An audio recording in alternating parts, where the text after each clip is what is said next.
Hi friends, welcome back. The blind Amazon prime వీడియోలో and G5లో తెలుగులో stream అవుతుంది. 99 rupees pay చేసి ఈ మూవీని అయితే చూడాలి.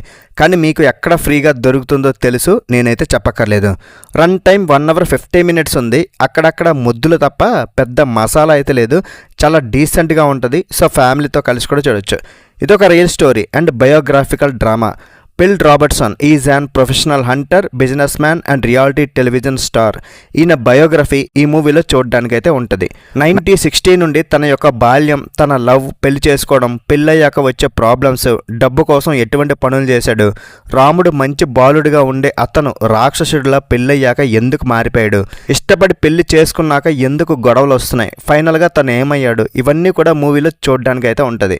మూవీలో ప్లాట్ కూడా ఇదే. మరి ఈ మూవీ చూసి నాకు ఎలా అనిపించిందో తెలుసుకునే ముందు ఎప్పుడు చెప్పేదే, కొంచెం సబ్స్క్రైబ్ చేసుకుంటే మాకు కూడా హ్యాపీ భయ్య. మరి మూవీ చూసాక నాకైతే ఇలాంటి మూవీస్ తెలుగులోనే చాలా వచ్చేసాయి. ఇట్స్ ఓకే, ఒక యావరేజ్ ఫీల్ వచ్చింది భయ్య.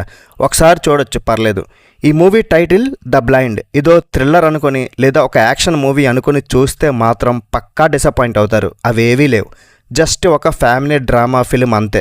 స్టోరీ మొత్తం చాలా ప్రిడిక్టబుల్. స్టార్టింగ్ నుండి తన ఫ్రెండ్తో తన గతం గురించి చెప్తూ ఉంటాడు. పెళ్ళయ్యాక లైఫ్నే ఇందులో ఎక్కువ చూపించారు. లవ్ స్టోరీ అంతగా ఏముండదు, చైల్డ్హుడ్ అంతా ఏముండదు. జనరల్గా లవ్ చేసుకున్నప్పుడు ఉండే లవ్ పెళ్ళయ్యాక తగ్గిపోవడం, అన్నిటికీ ఫ్రస్ట్రేషన్, వైఫ్ మాట వినకపోవడం, తనని ఎప్పుడూ తిడుతూ ఉండడం, అలాంటి మొగుడిని దారిలో పెట్టడానికి వైఫ్ ఏం చేస్తుంది, ఫ్యామిలీ లీడ్ చేయడానికి పడే కష్టాలు, ఇవే ఉంటాయి తప్ప అంత ఎంటర్టైన్మెంట్ అనేది ఏమీ ఉండదు. సీరియస్గా ఉంటుంది మొత్తం అంతా. ఎమోషనల్ జర్నీ మీదే కాన్సన్ట్రేట్ చేశారు. బయోపిక్లో ఫన్ లేకపోవడం అయితే డైరెక్టర్ చేసిన మిస్టేక్. అయితే కొన్ని తెలుగు డైలాగ్స్, మాటలు అయితే బాగున్నాయి, కొంచెం ఇన్స్పిరేషన్గా తీసుకోవచ్చు. పెళ్ళి కాని వాళ్ళు చూడండి, పెళ్ళయ్యాక ఎలా ఉండకూడదో నేర్చుకోండి. ఏదైనా ఒక ప్రాబ్లం వస్తే సాల్వ్ చేసుకుని ముందుకు పోతే సక్సెస్ అవుతారు అనే ఒక మెసేజ్ కూడా ఉంటుంది. ఇష్టమైన వాళ్ళు దూరం అయితే ఆ బాధ ఎలా ఉంటుందో కూడా చూపిస్తారు.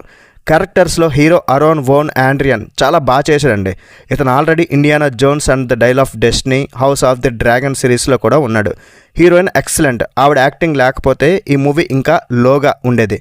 ఆవిడ క్యారెక్టర్కి ఎక్కువ ఇంపార్టెన్స్ ఉంటుంది. టెక్నికల్గా తెలుగు డబ్బింగ్ ఎక్సలెంట్గా ఉంది. 70s 80sలో స్టోరీ జరుగుతూ ఉంటుంది కాబట్టి ఆ పాత వస్తువులు, వాళ్ళు వేసుకునే బట్టలు, హెయిర్ స్టైల్స్ ఇవన్నీ చూడడానికి బాగా అనిపిస్తాయి.